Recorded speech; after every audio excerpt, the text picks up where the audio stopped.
Na tai apie rungtynės gal rašė tiesiog. Kokie įspūdžiai?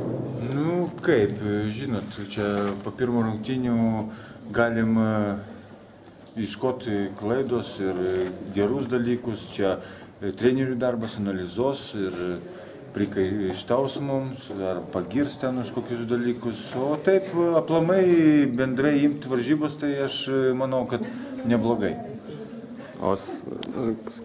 Galėjom, aišku, geriau sužaisti, turėjome jau 29 taškų persvarą, bet paleidom, gal kažkur tai atsipalaidavom, arba taip neišėjo kažką ir gynybų, ir puolime, klaidų padarėm. Visur.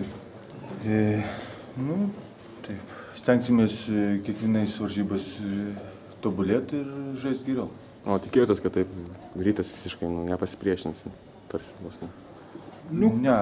Kaip, prieš rungtynės mes iš vis galvojom, kad laimėt tik tai. Vis tiek mums nebuvo pakankamo treniruočių, susižaidimų nebuvo, o Rytas jau sužaidė 2 varžybas. 3. Dabar jau 3. 3. Tu biškai turi daugiau susižaidimų ir aš manau, kad 17 taškų persvara nėra ir daug, nėra ir mažai, bet stengsimės važiuoti Vilnių, nežiūrėti tą pranašumą ir laimėti ten.